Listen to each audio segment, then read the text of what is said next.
Hey guys, I'm Dave with the Trull Gallery. And today, we're going to build a floating fireplace mantle.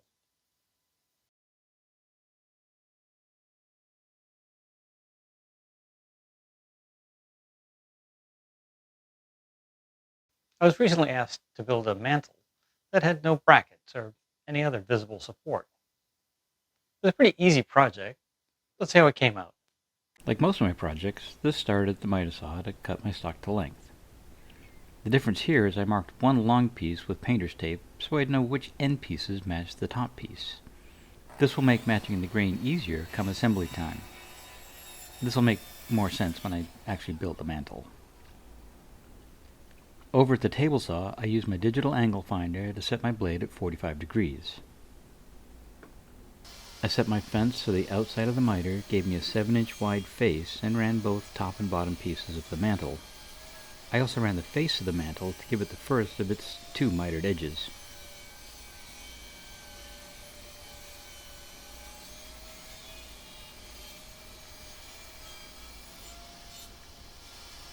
Next I ran the two end pieces so they would be the same width as the top and bottom stock. Removing the fence and using my miter gauge, I turned the end pieces 90 degrees and cut the first miter across the grain. These cuts were made as close to the mating edge as possible so that the grain would appear to flow over the edge when it's glued back to the mantle top. After putting the fence back on, I set it to give me an overall width of 5.5 inches for the face. Then I ran the front piece of the mantle, giving it its second miter.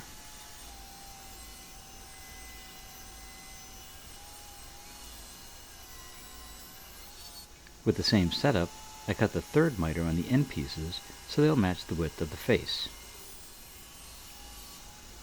Cutting the matching miters on the three long pieces can be a little tricky, but my miter saw station just happens to be at the same height as my table saw when using a miter sled. Once again, I cut the miters on top as close to the mating edges as possible. The front and bottom pieces were just cut to match the length of the top piece. With the show pieces all cut, I switched over to make the interior frame of the mantle. I ripped the stock so it was about 1/16 of an inch narrower than the opening width of the mantle. I cut down enough stock to make 5 short pieces as well as the 2 longer pieces. I laid the longer pieces against the mantle stock and marked them about 1/8 of an inch short to give me some room to play during installation. I took them over to the miter saw and cut them to length. Rather than measuring for the short pieces, I just clamped the 2 long pieces to my bench and set the mantle top next to them. Then I just set the stock for the short piece in place and made a mark about 1/16 of an inch below the inside of the miter. After marking the location with my square, I went back to the miter saw and cut them to length. I laid out the center lines where the 5 short pieces would go on the outside of the 2 long pieces and drew a line across both with my square.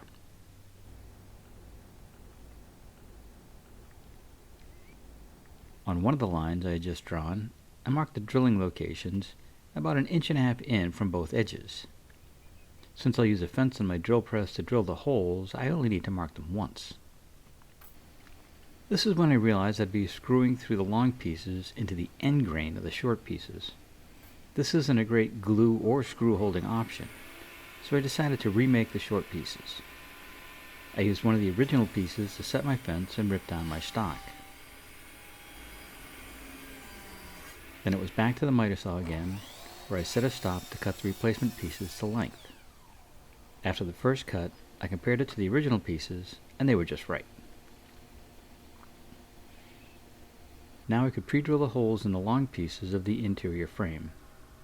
I chucked up a taper bit with a countersink, set my drill bit depth, and lined up my fence to the pencil marks I'd made earlier. Now I could drill each hole and slide the stock from end to end until all 5 holes were drilled. Then I could turn the board around using all the same settings and repeat for the other side.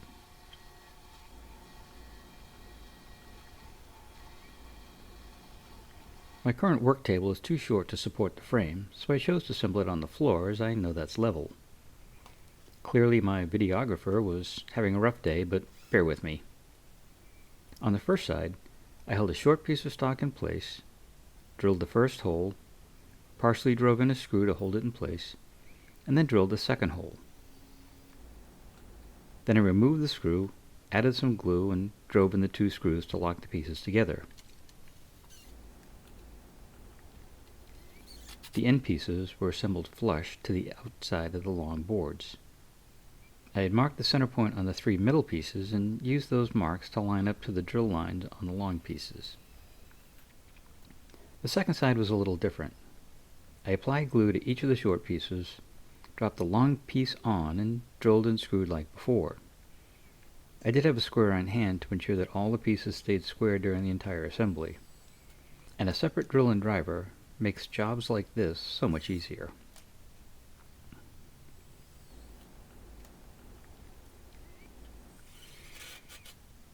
Once the glue had dried, I'd use my palm router to put a small chamfer on each edge that would come into contact with the mantle once it was assembled. Clamping the frame down would have made things go a bit easier, and I wouldn't have to chase it around my work table. Since I intended to use the frame during the mantle glue-up, the chamfer gave any glue squeeze out a place to go. To make sure nothing stuck, I covered the chamfered edges with some tape. Packing tape works great, but so does the house wrap tape that I had laying around and will probably never use again for its intended use. Once all the corners were covered up, it was time for the glue-up. Or, at least the first one. If you're assembling a full box, you could glue it up all at once. But since the mantle has an open back, that adds a level of difficulty to the glue-up. I chose to assemble it one piece at a time. It may have taken longer, but it was way less stressful. I started by taping the 2 pieces together with painter's tape, and then turned them over and added a bit of glue. Then I set the 2 pieces on the frame, used the opposite face to help keep things in line, and then began to clamp the first 2 pieces together. The clamps were placed to pull some areas up and other areas in as needed. I didn't use a lot of pressure, just enough to pull the joint tight.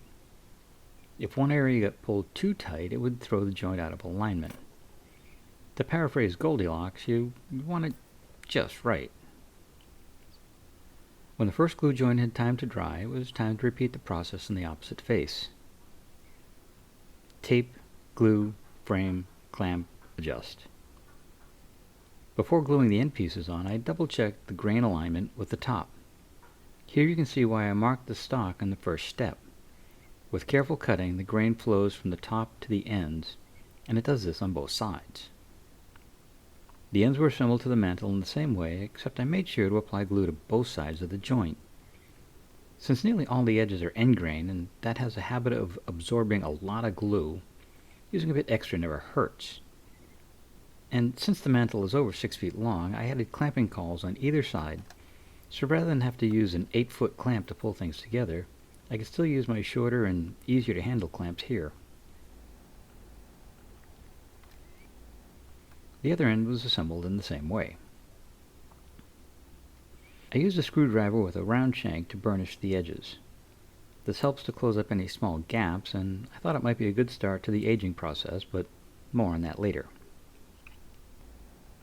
With the frame still inside the mantle, I transferred the center line of the interior braces up and over to the bottom face of the mantle. I then measured in 2 inches and marked each of the locations to pre-drill a mounting hole.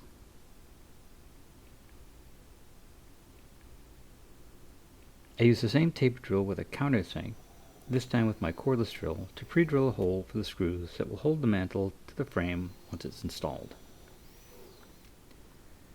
With all the assembly complete, I gave the entire mantle a sanding with 120 grit paper and my random orbit sander. I was asked to give the mantle a slightly distressed finish. The first step was to burn the entire piece using a map torch. I wasn't going for the whole show Sugibon finish thing. I just wanted to burn it enough to give the grain some extra depth. Once things had cooled off a bit, I sanded the mantle again, this time with 180 grit.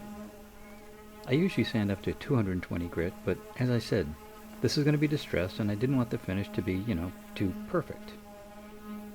If you look closely at the edges and the corners, you can see that before burning I did give them a little extra shaping with the random orbit sander.